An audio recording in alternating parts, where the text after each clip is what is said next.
What's going on? It's Anomaly here with my official analysis of Joyner Lucas's new viral video, I'm Not Racist. It's a big hit. It features a average Trump supporter and an average black person or black activist talking to each other, yelling at each other, and then hugging it out at the end.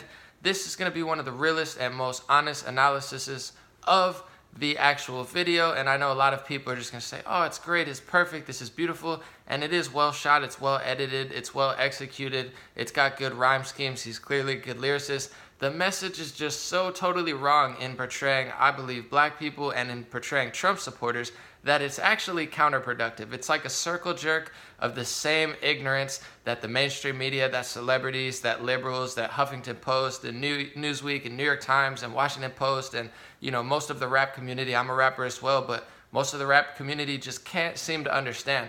They keep lying about what they think Trump supporters are, and it's gotten to the point where it's absolutely ridiculous. In it, they had the white guy, the white Trump supporter, saying the N-word. First of all, there's barely any I've never heard, and I'm sure there's some extremely ignorant people. I actually know there are, but 90+%, 95, 99% of white Trump supporters are not out screaming the N-word. They're not saying send the Mexicans back, blah, blah, blah, it's all about me. It's just a very inaccurate portrayal.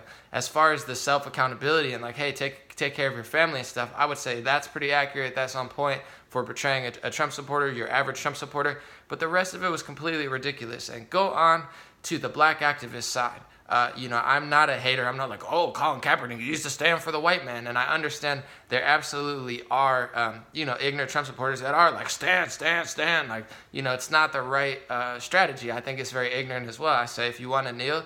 If you want to boycott. If you want to talk about it, talk about it. That's what freedom is. That's what the freedom of speech is.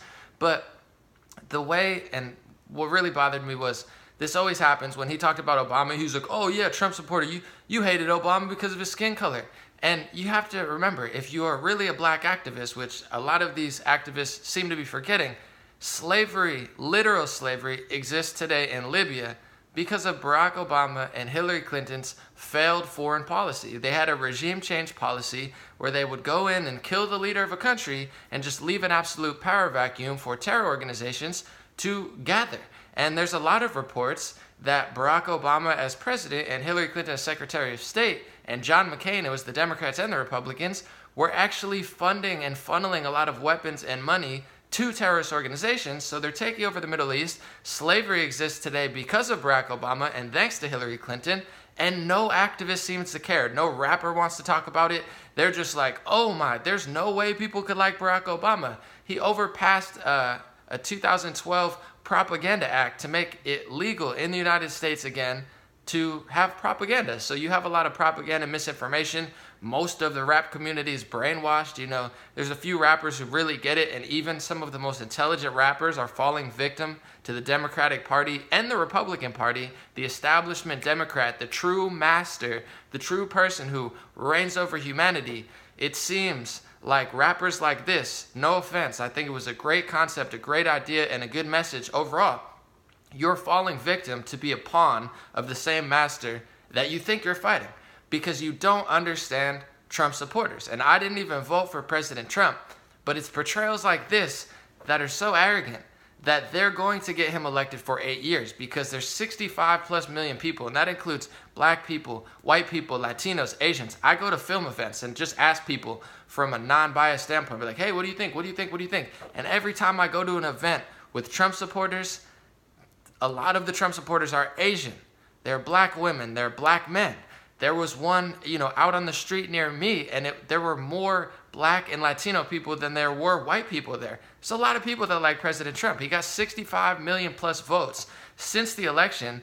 After all of the stuff he's done, I know that a lot of these rappers aren't paying attention, but in the Middle East, with Syria, he stopped the regime change war. He stopped a lot of the funneling and the funding of the terrorists. And now hundreds of thousands of refugees, the same refugees that the news complains about, oh my God, there's a big refugee crisis and everybody's racist for not wanting to take in the refugees. A lot of those Syrian refugees are going home thanks to President Trump's switching policy, but nobody cares. And that's what the Democratic Party pushes, and the Republican Party is not any better. I'm not a Republican, don't get me wrong. But it's identity politics. And it's people like this rapper. No offense, like I said, I'm sure you're very intelligent, have a lot of great things going. It's a great video. It's going to blow up and everyone's going to love it. But it's going to be a circle jerk of all the people who don't understand the 100+ million people who like President Trump for all of the positive things that he's doing for our society. Is he completely arrogant? Absolutely. Is he a jackass sometimes and a jerk?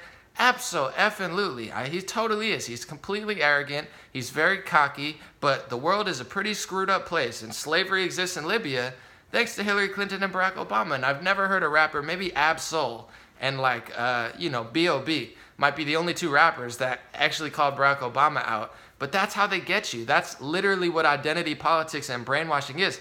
They use race, religion, gender to just keep people in a circle fighting each other. And even in this video, you portrayed the Trump supporter as the most extremist fringe Trump supporter in the world. And even the most alt-right, extremist right-wing person that's a Trump supporter or just an alt-right member or whatever, they're not even as ignorant as the person you portrayed, which is pretty creepy because you're talking about the most fringe people that exist, and somehow in your portrayal, you took the alt-right and moved it 30 feet to the right. Because a lot of the members of the alt-right are like, hey, we want to preserve Western culture and blah, blah, blah. And they'll say some ignorant things and whatnot. But like, this guy's out screaming the N-word and stuff. Find me one Trump supporter that runs around screaming the N-word and talking to black people like that. And like I said, just to be fair, I do think that some of the people, I don't like when they're like, oh, you got to stand, you got to stand.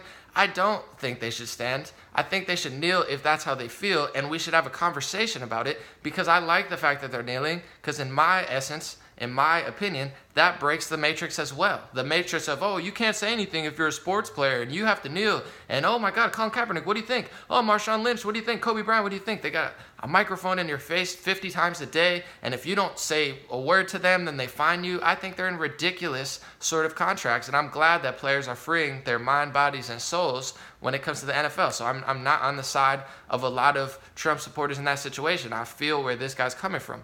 But how you portrayed the Trump supporters so ignorant. There's not going to be Trump supporters who watch that and are like, yeah, that's a dope message. Like, way to bring us together. The only people who are going to share this video are going to be like fake feminist men over extremist feminist white women who work for Huffington Post and Mother Jones who like hate themselves and are like rebelling against their family. It's going to be, New York Times, Washington Post. I'm sure CNN's going to pick this up and whoa, we're like, wow, we're getting big coverage. No, it's because you're working for the real master, for the real establishment that is enslaving humanity. That's why this video is going to blow up because they're going to be like, oh man, this is a good job because that pushes their agenda of the made up perspective of Trump supporters that they did. There's millions of reasons to like President Trump. He's not a Democrat. He's not a Republican. He's taking on the global establishment that literally has slavery existing in Libya, and no activists seem to care. Black Lives Matter only cares about a very small amount of cop and police brutality, and I'm not here to say, oh, all lives matter. I don't say that. Okay, Black Lives Matter. Do your thing, but are you concerned about all black lives? I've never heard them talk about Haiti and all of the ridiculous things that happen in Haiti. I don't hear them talking about slavery in Libya, and I don't hear them talking about 93% of the deaths of black people in America. And these are things that I deeply care about. I've been an activist my whole life. I'm not oh my God, you got to do all this and this. I accept the way that it is. I accept the system. I've talked about the prison system and the prison complex and, the drug policies and whatnot. I've talked about this for 10 plus years, even before Colin Kaepernick talked about it. So you're not going to call me out on that like, oh, he doesn't care. No, I totally care. I get it. But you're totally 1,000% wrong with how you're portraying Trump. You're 1,000% wrong with how you're portraying Obama. And you're 1,000% wrong with how you're portraying the average black American. Because I think it's also very ignorant to assume that all black Americans feel that way. And I know maybe that's not the point of this, was like, oh, it's not all Trump supporters and all black Americans, but you took, the worst Trump supporter in America and made him more of an extremist. I get it, maybe it was for dramatic effect. Then you took the most black activists in America and made them more of extremists, or maybe not even, because people are getting so extremist nowadays because they're sitting in an echo chamber where they don't talk to the 100 million people. I go to these events where there's black younger women who are just nice, beautiful, respectful, kind women wearing a Make America Great Again hat. It's just what they're doing. And the people who are the most racist and the most mean and the most sexist and the most xenophobic are the counter protesters who come over and slap the hat off and are like, you effing, calling her all sorts of names and stuff. And she's like, let me explain my point. They use violence and hate and negativity because they can't form a rational conversation, because most of their conversations sound like this music video where it's like, oh, this is how all Trump supporters feel, and this is why black activists are totally right, even though the strategy of black activism is being funneled by massive multi-billionaires, white Jewish business billionaires who also, worked with the Nazis at some point when he was younger. And I'm not holding that against him, but the George Soroses of the world are funding the Black Lives Matter. They're funding the women's movement. It's not because George Soros cares about black people or cares about women. It's because he knows Black Lives Matter is completely ineffective to the point of being reverse effective. That type of mentality, that type of ideology is not saving any black lives. It's not ending police brutality. It's doing absolutely nothing. That's why people like Hillary Clinton support it, and that's why people like George Soros support it. So I'm all for ending inequality and ending police brutality, but you're not going to do it by pushing George Soros talking points and by pushing CNN talking points. CNN is one of the major news corporations who pretty much shield and veil the truth worldwide. It's why we have all of these words. It's why the United States right now is in Syria, Iraq, Yemen, Somalia. We're in 7 different countries. Barack Obama took over George Bush's whatever weird stuff he did in the Middle East. Wasn't a fan of him at all. I actually spoke a lot about him. Obama took it over, and everybody's so racist in the name of not being racist. They're like, oh yeah, we have a black president. I'm not gonna lie, I did the same thing for 7 years. I didn't question a single thing he did. I'm like, he's cool, he's funny, he's smart, he's real, he plays basketball. I thought Barack Obama was the coolest thing going. But then after his presidency, reality struck in, which clearly it didn't strike in for a lot of people, including this video. And I realized he took where George Bush was in 1 or 2 countries, and he moved the United States into 7 different countries. And ISIS is pouring all over the Middle East, and now we have a huge refugee crisis. He, with the help of Hillary Clinton and whoever else is really running the United States military, they exacerbated the refugee crisis. They created the refugee crisis. You didn't hear about refugees 5, 6, 7 years ago because they didn't exist. They don't happen unless you just destroy somebody's leader and then leave a giant power vacuum for terrorist organizations to get over. So this is how sick and disgusting the news is, and videos like this, to be honest, don't help the situation. All of this happened, and then the news says, oh my God, there's all these refugees. We got to take in all these refugees. Meanwhile, in countries like Syria and Iraq, terror organizations took over all of the main cities. So you're talking about the cities being ran by ISIS. They don't control their passports. They don't control their airports. And you're talking about just letting 200, 300,000 people from these cities that are literally controlled by ISIS into the United States. That's what Sweden did. That's what Germany did. That's what the England did. And that's why they have, 20, 30, 40, 50, 60 terror attacks. There's acid attacks every day, and rapes and grenade attacks and bombings, things that we don't have in the United States, we don't want in the United States. It has nothing to do with racism or xenophobia. It's Hillary Clinton and Barack Obama created this disaster, and then someone comes in and is like, hey, let's take a little break and try to figure out, and let's fix these people's countries and let them go back to their home country. Libya, before Barack Obama and Hillary Clinton got a hold of it, was a decent, good place. They cared about black people. They were going to give black people an education, and they were going to give them free health care, and they were going to give everybody a home, and they were going to give everybody a new currency that was gold-backed. And anytime you get a new currency, here comes Hillary Clinton and Barack Obama, bang, kill Gaddafi, and that's why literal slavery exists in Libya. So I'm disgusted that this video portrays it like, oh, every white person who hates Barack Obama must be a racist, and every black person who hates Barack Obama must be a sellout, and every Latino is a phony, and every Muslim who doesn't like Obama. I know a lot of Muslims who don't like Obama because Obama's destroying the place in the world where the most Muslims are. And anybody who's fled the Middle East to come to the United States, they know how good it is here. Anybody who comes from Mexico, my family from Mexico, and my friends from the Central America and South America, they love it here because they know how bad their home countries are. So in that way, nothing about this, I won't say nothing, but 10 to 20% of the content of this video is an accurate portrayal of Trump supporters and the average black person or the average black activist or the average whatever he was supposed to be. But I would say 80% of it is so toxic, so negative, so wrong that these type of videos, they're going to get a lot of views. They're going to get circle jerked in the liberal community. And I'm not saying that like, oh, whatever. I'm just saying, to be honest, that's what it is. I'm not a liberal or a conservative. I'm just calling it like I see it. It's going to get circle jerked in the liberal community. They're going to pat each other on the back, say, oh, man, this guy's the best rapper ever. He's going to be on CNN. He's going to be on MSNBC. He's going to be in the New York Times. He's going to be in the Washington Post. Man, this is so good. You're right. You were totally bringing Trump supporters, but you're actually just like Eminem when he was like, oh, you're either choosing me or Donald Trump. And I'm like, who should I choose? Like Donald Trump, who has all these ideas and he's the president of the United States, or am I going to choose Eminem, who's like, that's an awfully hot coffee pot? It's like, okay, bro, I guess if you want to draw the line, I'll choose President Trump, even though you're a great, one of the best rappers ever and whatnot. But politically, I mean, all you've done your whole life is basically said you like hit women and take pills and, just like scream obscenities. And I'm not knocking Eminem's career. I mean, I'm a huge fan, but Eminem for president, he's no Nas when it comes to like who I would trust in the White House, or even like a Jay-Z or somebody. But these type of stuff are so counterproductive towards not only the black community but Trump supporters as well, which isn't just a white community. There's a large proportion of Latinos that support him.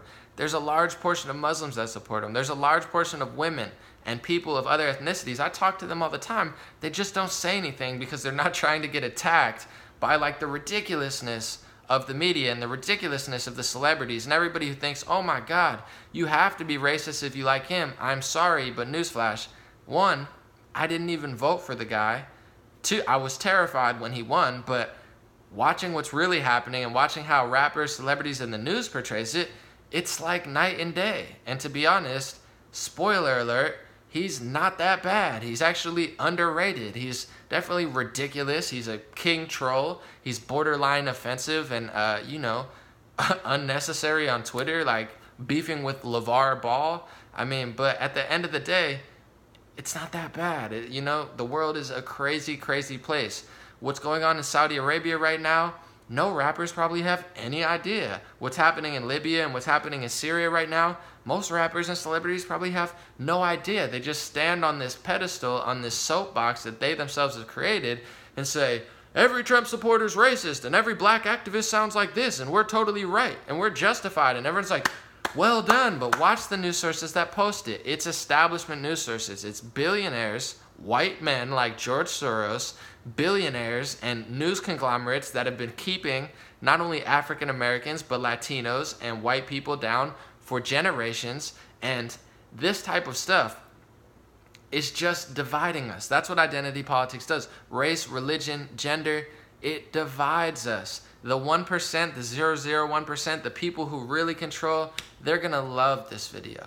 And I don't want to say it because I'm not a hater by any form, but I see this is going viral. Like I said, it's very lyrical. This guy's very intelligent. He's very, well-spoken. The video was brilliant. It was well shot. It was well edited. I'm not a hater whatsoever. It's a good video. It's going to do well, but it's like selling arsenic to, and I'm not going to exaggerate and say it's that bad, but it's like, selling 10 million units of plastic with a lot of sugary water. It's like, yeah, it's going to sell, but is it really going to help people? It's not. It's just the honest, blunt, and potentially unpopular truth to this really popular video. And, I really wanted to like it, but the portrayal of Trump supporters is so ignorant. I'm telling you, I say this type of stuff, not to be mean, not to be trendy, not to get views. I say it because I do think there could be a better president in 2020. I do think there can eventually be somebody that can be President Trump. But if you continue to portray his supporters like this is what won them the election. It's because Hillary said, you're all a basket of deplorables. And there's a bunch of Latino women and white women and, black men and people that are just like, what? I'm a deplorable because I don't like you because you're a phony and we've known you're a phony for 10 years and we know what you did to Haiti and we know what you did to Libya and you're the real racist. I mean, the real racists are not going to tell you to their face. Just like they say, oh, they're hiding in the corners. They're manipulating organizations like Black Lives Matter what black activist is truly being effective? Most of the leading activists, and this goes for any race or religion and stuff, it's all just a psyops. It's all just somebody, they elevate these people that they can use for their political agenda. And it really is that deep. So I'm just trying to help. I'm just trying to be real. Thank you for listening. Check out my links to my website and whatnot, my other stuff, if you'd like to support my movement, in the comment section. And God bless you. Have an incredible day. You know, this is not a echo chamber. I'm not really here trying to say, oh, you can't think this way, you can't think that. I don't care if you vote Democrat. I don't care if you vote Republican. I don't care if you never vote at all. I don't care if you kneel. I don't care if you stand. I don't care if you like Trump. I don't care if you hate Trump. You have the right to do that, and a lot of things that you probably think you would disagree with me, we probably overlap on, because I'm not this irrational person. But as far as this video, is it a good portrayal of both sides of the debate right now? Absolutely not. It's so wrong, so counterproductive, and stuff like this fuels the Trump movement, because every day people just get sick and tired of the hypocrisy. They get sick and tired of the negativity. They get sick and tired of this inaccurate portrayal. Like the way he portrayed that guy, make it equivalent of any other race or any other gender or religion, and portray somebody like that. It's the most ignorant, inaccurate portrayal ever. And are there people that are like that? And are there ideologies and fringes that can overlap somewhat with the idea of it? Totally. These people definitely exist. But when you're talking about the real silent majority, the real people who are sick of political correctness, and political correctness does not mean, oh, we're going to help the black community and we're going to help the Latino community. Political correctness means the opposite. Like George Carlin said, it's fascism with manners. It's being fake to your face, like other politicians like Barack Obama and Hillary Clinton, smiling, and then killing successful black leaders and letting slavery run rampant. So that's why we don't have as much progress as we want to. It's not because of somebody like Trump came in saying mean things and hurt your feelings. It's because we've had 20 plus years of fake people saying fake things. You're watching fake televisions. You're listening to toxic music. You're eating terrible foods. This is why we are the way we are. So in an extent, yes, we have to understand the history. Yes, we have to embrace history. Yes, we have to realize the inequalities that we have as people, because depending who your parents are and depending where you're born, it will determine how privileged you are. If you have good parents, if you have people that are well connected or who take care of you, and it's going to change your life a lot. But to ignore the real reality, which is our own power and the fact that we let this illusion exist, if we continue to betray it in that way, yes, it is our choice. It's not just people of certain races' choice, but it's every human being's collective conscious choice to break free from the matrix or not. Like you hear B.O.B. say, like you hear Waka Flocka say. He said, I am not the black America said I was. And everyone's like, what do you mean? Are you racist now? Are you a Trump supporter? No, he just gets it. He had a spiritual awakening, and he realizes his whole life has been lied to. And the more we portray that lie, it becomes real. The second we stop being who they told us to be, that's when we win. That's when we rebel against the master. It's not by continuously being who they tell us to be and portraying Trump supporters that way and portraying Black Lives Matter activists that way and just general black people that way, African Americans, whatever, title you want to give it, words don't really mean that much to me. It's not helping. Thank you for listening. Please just consider this. It's going to be the impolitically correct, oh my God, somebody told us the truth. Like we need to just agree and agree and just kick people out who don't agree with us. But that's going to lead to 8 years of Trump. I'm trying to help you. I would love to see another candidate, potentially a better candidate who could beat Donald Trump. But this type of behavior I'm not blaming it all on Joyner Lucas. I mean, this is just one viral video, a very creative, smart idea from him. But this is a message to the Huffington Post, to the New York Times, to the Washington Post, to the rap community, to the celebrities who just don't get it. Like the South Park episode, please just get it, because you don't understand how many people feel the way they feel, and they're not racist, they're not sexist, they're not xenophobic, they're just sick of the BS, and they potentially have a better understanding of the economics, potentially have a better understanding of world and foreign policy. They potentially have a better understanding of real racism and what's really happening in the world today. Because when you talk about Israel, Saudi Arabia, the United States, and the Middle East, and who's really funding operations in all those countries, you're never going to hear it in a rap song, because 99.9% of these rappers have no idea what they're talking about politically. And that's just the truth. Much love.